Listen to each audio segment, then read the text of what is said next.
Cet atelier national d'aujourd'hui également nous permettra d'aborder les questions liées à la préparation de la 76e session du comité SPS de l'OMC à Genève.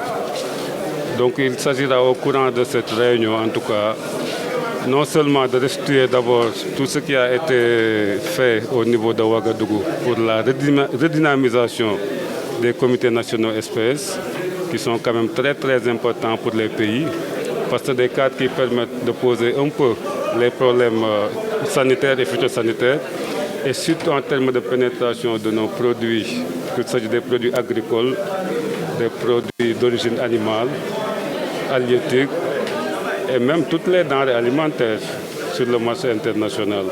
Donc comme vous le savez, partout il y a des normes qui sont élaborées par les 3 organisations sœurs, notamment la CIPV pour les produits alimentaires d'origine végétale, le Codex Alimentaris pour toutes les denrées alimentaires et l'Organisation mondiale de la santé animale pour les produits d'origine animale.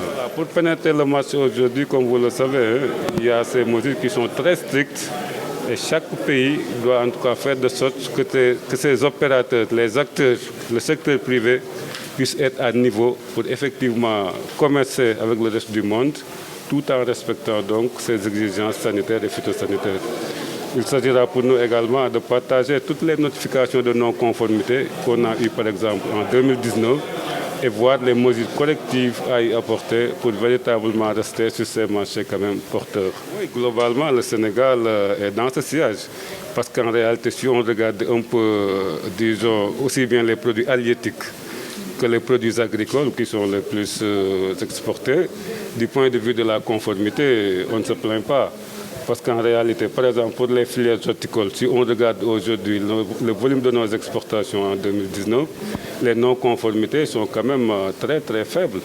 Mais nous tendons tous vers en tout cas une amélioration de ces produits. Nos marchés, à ce niveau quand même, on peut s'en féliciter. Oui, le taux de non-conformité, globalement, ça n'excède pas 0,5% de tous ces produits que nous avons mis sur le marché international. Surtout en Union européenne, où les exigences sont tellement, disons, sévères. Mais quand même, par exemple, nos produits horticoles, comme vous le savez tous, notre principale destination sont les pays de l'Union européenne. Et là, évidemment, le taux de conformité quand même est très très intéressant. Nous sommes, disons, dans le comité national espèces, le secteur privé est bien représenté. Parce que nous travaillons effectivement pour que ces produits du secteur privé soient conformes aux réglementations internationales. Qu'il s'agisse des produits agricoles, des produits halieutiques et tout autre produit, en tout cas alimentaire. Oui, le grand défi maintenant, surtout par rapport à l'Union européenne, en tout cas, c'est d'essayer de nous conformer à cette nouvelle réglementation phytosanitaire qui rentre en vigueur en principe le 14 décembre 2019. Là, c'est très très contraignant, mais donc nous sommes en train, en tout cas, de préparer des documents, de les partager avec les opérateurs en termes de bonnes pratiques qu'il faudrait désormais adopter pour pouvoir continuer à exporter sur ce marché qui est devenu encore très très très exigeant. Mais j'espère bien qu'on y arrivera parce que nous avons des opérateurs qui sont bien au fait des choses et qui suivent en tout cas ces normes au niveau du marché international.